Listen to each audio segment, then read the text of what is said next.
Baiklah, meningkat acara selanjutnya yaitu sambutan yang akan disampaikan oleh Bapak Kiai Haji Juhadi Muhammad SA selaku Ketua Pimpinan Wilayah Nahdlatul Ulama Jawa Barat. Kepada beliau dipersilahkan. Assalamualaikum warahmatullahi wabarakatuh. Bismillahirrahmanirrahim. Alhamdulillahirabbil alamin wa bihi nasta'inu ala umuri dunya waddin. Wassalatu wassalamu ala asyrafil anbiya wal mursalin wa ala alihi wa sahbihi ajmain wa la haula wa la quwata illa billahil aliyil azim. Subhanaka la ilma lana illa ma 'allamtana innaka antal alimul hakim.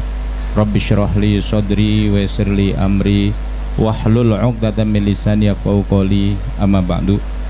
Hadratil mukarramin wal muhtaramin, para ulama, para kiai, para sepuh, para masyarakat, bil khusus Hadratil Mukarram Bapak Kiai Haji Masyhuri Malik, pengurus PBNU. Alhamdulillah beliau bisa hadir. Yang saya hormati Rois Syuriah PCNU Kabupaten Bekasi, tamu yang mewakilinya.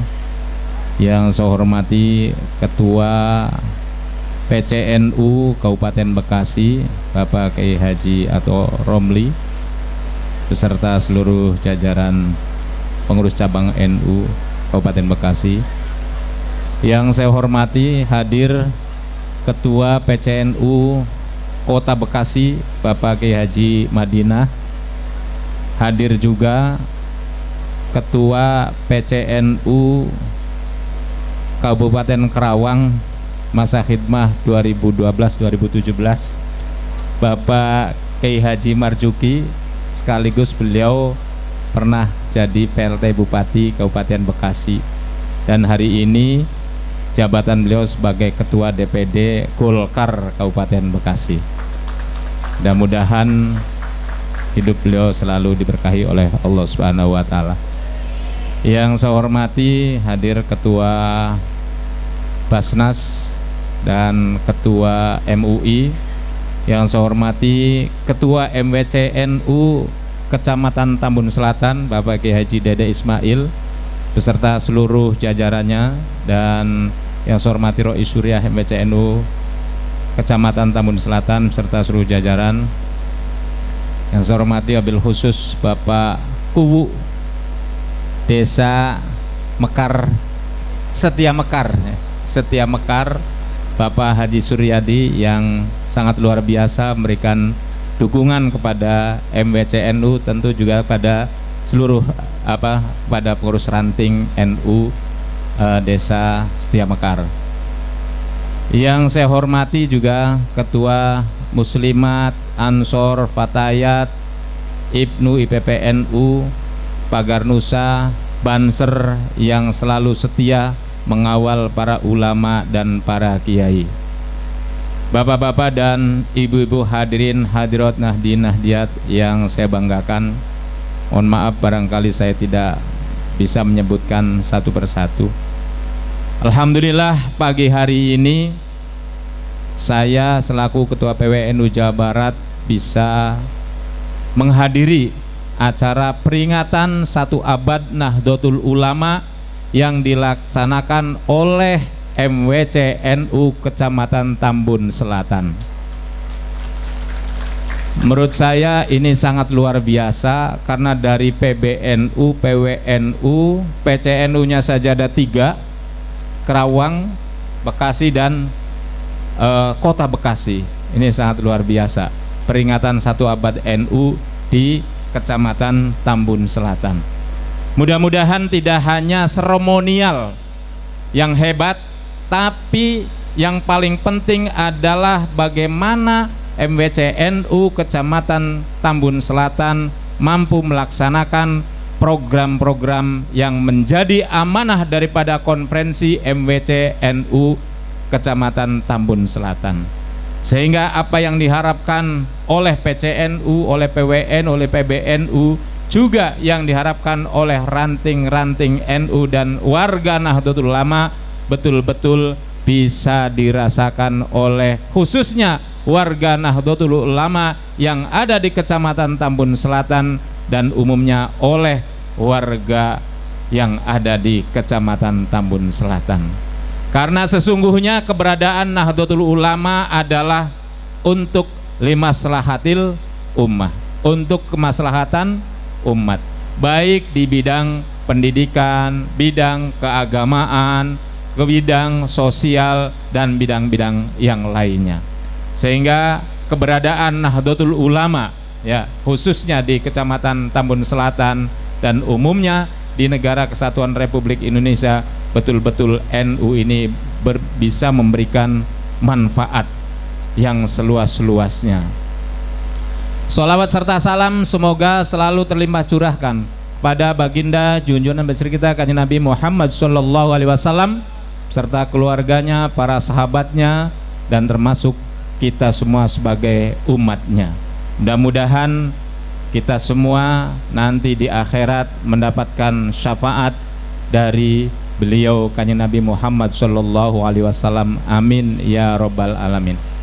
Bapak dan Ibu, saya selaku Ketua PWNU Jawa Barat tentu mengucapkan terima kasih dan mengucapkan selamat kepada MWC-NU Kecamatan Tambun Selatan yang hari ini melaksanakan kegiatan peringatan 1 abad. 1 abad itu berarti 100 tahun. Jadi NU umurnya sudah 100 tahun. Ini Bapak dan Ibu sekalian tentu kebahagiaan bagi kita yang bisa menjumpai, mendapati Nahdlatul Ulama pada usianya ke 100 tahun. Sebab kita semua ini mungkin umurnya sampai enggak kira-kira 100 tahun? Ya. Sampai enggak 100 tahun umurnya? Belum tentu. Ya, belum tentu. Kalaupun sampai kira-kira masih enak enggak umur 100 tahun? Ya. Kira-kira masih enak enggak kalau umur 100 tahun? Bisa-bisa kalau kita sudah umur 100 tahun bisa merepotkan anak cucu ya. Bisa merepotkan anak cucu. Kita ini berharap semuanya umur kita yang penting barokah ya. Yang penting barokah. Hidup umur itu urusan Allah Subhanahu wa taala. Yang penting selama kita hidup bisa melaksanakan ibadah kepada Allah Subhanahu wa taala. Bisa ibadah kepada Allah Subhanahu wa taala dan bisa memberikan manfaat kepada sesama manusia. Jangan sampai kita hidup di dunia ini banyaknya merepotkan orang lain, apalagi memusuhi orang lain, mencaci maki orang lain. Kenapa Nahdlatul Ulama umurnya sampai 100 tahun? Kenapa? Bisa sampai panjang 100 tahun dan bahkan insya Allah setelah 7 Februari nanti memasuki abad yang kedua. Tentu Nahdlatul Ulama pada masa memasuki abad yang kedua harus memberikan manfaat yang lebih banyak. Tidak hanya kepada Indonesia tapi juga kepada dunia. Ya, kepada dunia. Karena kita tahu kira-kira Bapak Ibu hafal enggak logo yang ada di Nahdlatul Ulama? Ngerti enggak maknanya? Hah? Oh, enggak apa-apa, ini kita jelaskan dulu. Biar nanti diulang pada ada kuis gitu ya. Ada kuis. Ya. Nahdlatul Ulama itu logonya adalah dunia. Ya, dunia. Artinya maknanya bahwa didirikannya Nahdlatul Ulama ini adalah untuk dunia. Jadi sesuai dengan ayat Allah Subhanahu wa taala bahwa kita manusia itu berada di bumi ya. Waktu hidup di atas bumi, waktu mati tentu di dalam di dalam bumi. Kata Allah menjelaskan dalam ayatnya, minha khalaqnakum wa fiha nu'idukum wa minha nukhrijukum taratan ukhra. Ini biasa dibaca pada waktu talqin ya. Minha khalaqnakum wa fiha nu'idukum wa minha nukhrijukum taratan ukhra. Kita ini berasal dari bumi, dari tanah. Kemudian hidup di bumi, kemudian kembali lagi ke dalam bumi. Kemudian yang kedua, di tengah-tengah bola dunia itu ada pulau-pulau yang ada di Indonesia. Ini menunjukkan bahwa Nahdlatul Ulama didirikan di Indonesia, ya, didirikan di Indonesia. Tahunnya tahun berapa? Tahun 1926. Nah, ini kalau Masehinya. Kalau Hijriahnya adalah tahun 1244, tepatnya tanggal 16 Rajab, ya, tanggal 16 Rajab. Kemudian di tengah itu ada bintang 9, ya, di bawah Nahdlatul Ulama 5 bintang, di bawahnya 4 bintang. Yang satu yang besar ini menunjukkan Rasulullah Shallallahu Alaihi Wasallam. Kemudian 2 di samping kanan, 2 samping kiri, ini menunjukkan ada sahabat Abu Bakar, Umar, Utsman dan Ali. Artinya khulafaur rasyidin. Nah, kemudian di bawah bola dunia ada 4 bintang. Ya, ada 4 bintang. Ini menunjukkan bahwa Nahdlatul Ulama mengikuti salah satu 4 madhab. Madhab Maliki, madhab Syafi'i, madhab Hambali dan madhab Hanafi. Ya. Kalau dikumpulkan bintang 9 itu adalah menunjukkan wali songo, ya, wali songo, wali yang telah mengajarkan, menyebarkan agama Islam di negara kesatuan Republik Indonesia, ya. Itu lambang-lambang yang perlu kita ketahui dan kita mengerti. Kemudian yang mengitari bola dunia itu ada tambang, ya, ada tambang. Tambang itu ada ikatan-ikatannya, jumlahnya ada 99.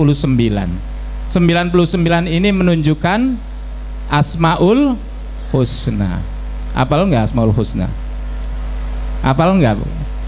Biasanya ibu-ibu yang suka menghafalkan. Wallahu alladzi la ilaha illa huwa rahmanur rahim, al malikul quddusus salamul mu'minul muhaiminul azizul jabbarut takabir, sampai seterusnya.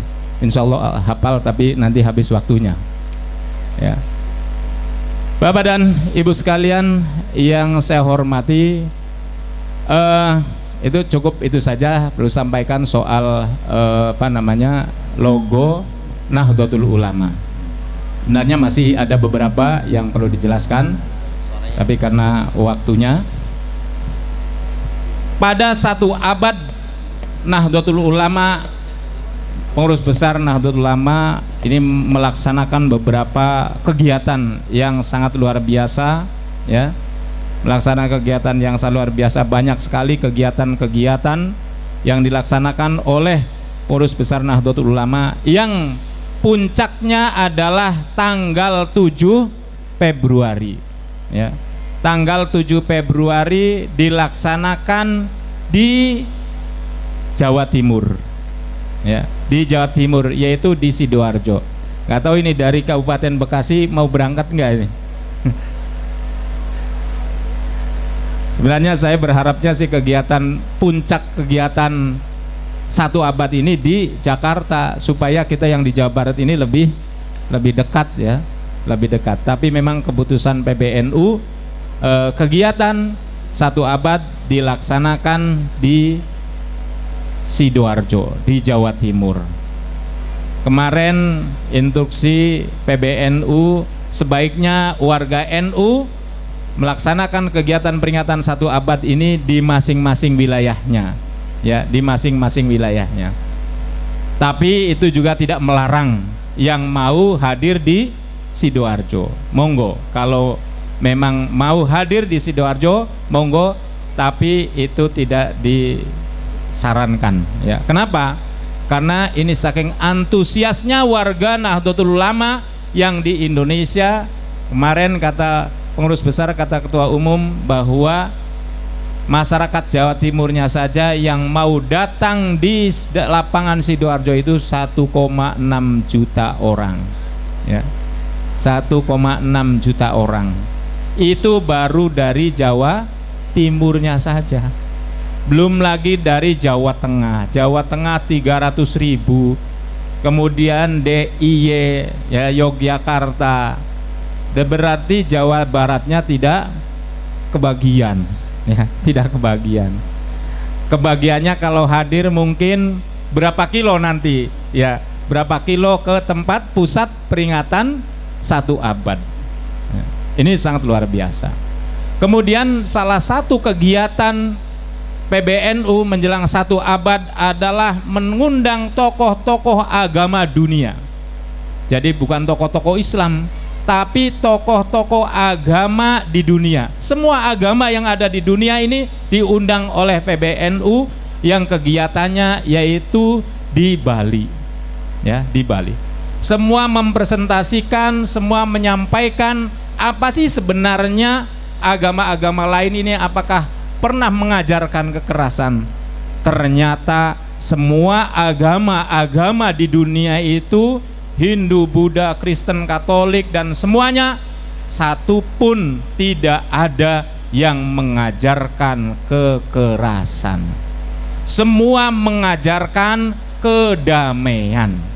Ini sesama agama atau beda agama, apalagi kita sesama agama.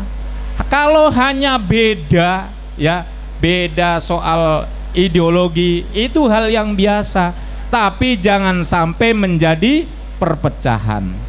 Itu mah karena kita sebagai orang NU, sebagai Ahlus Sunnah wal Jamaah, biasa melaksanakan ziarah, ya, melaksanakan ziarah, dianggapnya ziarah itu apa katanya? Bid'ah. Ziarah kubur dianggapnya musyrik. Padahal, ya, padahal yang namanya ziarah itu kita apakah nyembah kepada ahli kubur? Nyembah kepada para wali yang ada di kubur? Tidak. Kita ziarah itu hanya melaksanakan doa dan tabarukan tentunya, ya. Hanya melaksanakan doa. Jadi apa yang menjadikan musyrik? Saya pernah menyampaikan bahwa di dalam ayat Al-Qur'an Allah mengatakan, ya ayyuhalladzina amanu ittaqullah wabtahu ilaihil wasilah wajahidu fi sabilih la'allakum tuflihun. Jadi salah satu kriteria kita ingin menjadi orang yang bahagia supaya tuflihun, la'allakum tuflihun, tentu kita juga diajari untuk wabtahu ilaihil wasilah. Kita mencari wasilah, mencari perantara.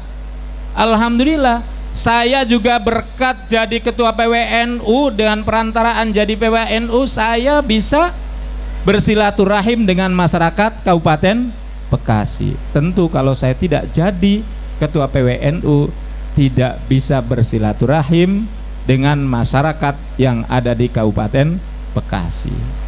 Jadi wasilah itu adalah sesuatu yang mendekatkan diri kepada Allah Subhanahu wa ta'ala. Karena wasilah itu salah satu adalah mencintai para nabi, mencintai para wali, mencintai para ulama, mencintai perbuatan-perbuatan yang baik. Bahkan di dalam satu kitab dijelaskan bahwa termasuk kerugian besar, ya, kerugian yang besar, kerugian yang nyata bagi orang yang mengkafirkan terhadap orang muslim yang melaksanakan kegiatan ziarah kepada para wali-wali Allah, para orang-orang soleh. ya, para orang-orang soleh. Kerugian besar, ya, kerugian yang nyata bagi orang yang mengkafirkan, memusyrikkan orang yang melaksanakan ziarah kepada para wali Allah, para orang-orang soleh, para ulama. Jadi kita tetap melaksanakan ziarah, karena ziarah ini termasuk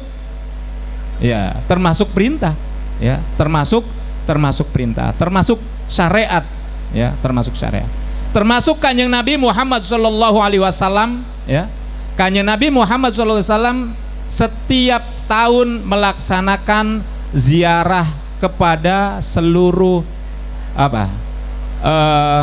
orang-orang yang mati syahid, ya, syuhada'i Uhud, ya, kepada syuhada Uhud.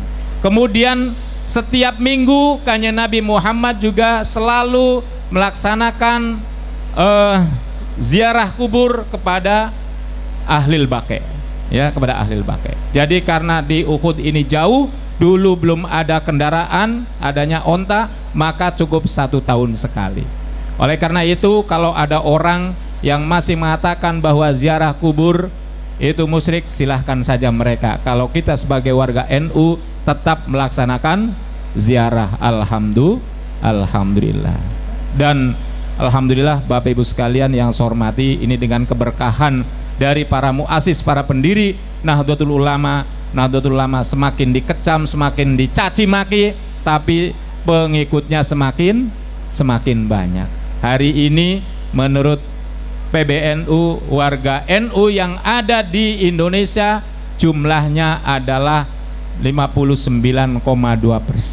Jadi 150 juta populasi muslim di Indonesia ini adalah Nahdlatul Ulama. Jadi kita jangan takut, kita ini adalah kelompok besar, ya, kelompok yang sangat besar. Jangan takut, tinggal mereka disadarkan, ya.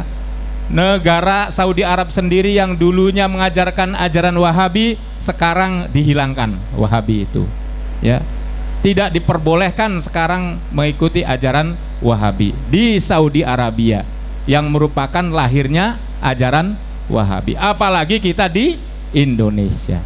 Bapak Ibu sekalian yang saya hormati, mudah-mudahan di Kabupaten Bekasi semuanya selalu kondusif, warga NU semakin berkembang, PCNU, MWCNU bisa melaksanakan programnya sehingga bisa memberikan manfaat kepada khususnya warga Nahdlatul Ulama dan umumnya kepada warga negara yang ada di Kabupaten Bekasi.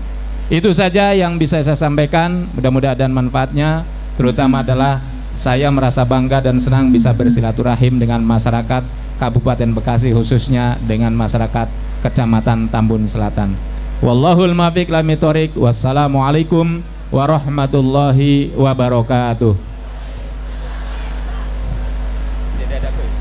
Pak Kiai mohon izin memberikan kuis buat ibu-ibu dulu Pak Kiai. Oh, ibu-ibu dulu. Iya, supaya ibu-ibu nggak buru-buru pulang.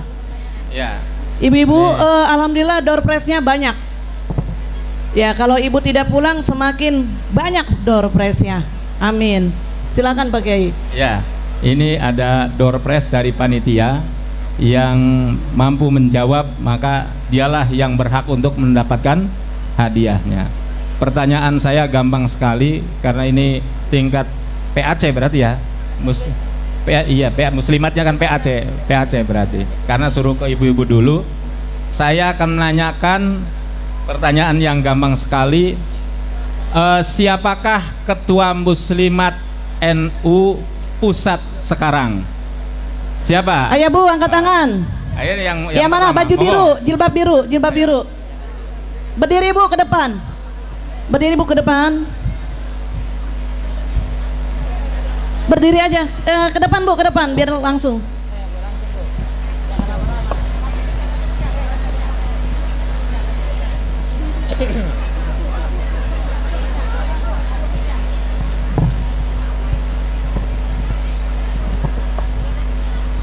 Ibu Hovifah, Gubernur Jawa Timur.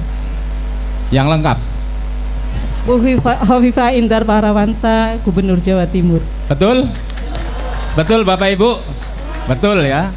Dari Ibu Muslimat, Ketua Muslimat, Ketua Pimpinan Pusat Muslimat yaitu namanya Ibu Khofifah Indar Parawansa. Sekarang menjadi Gubernur Jawa Timur. Hebat juga ibu-ibu tuh. Kira-kira di Bekasi ada yang jadi bupati. Iya, monggo. Ya. Ya, terima kasih. Hatur nuhun Pak Kiai. Sambutan dari Ketua PWNU Jawa Barat.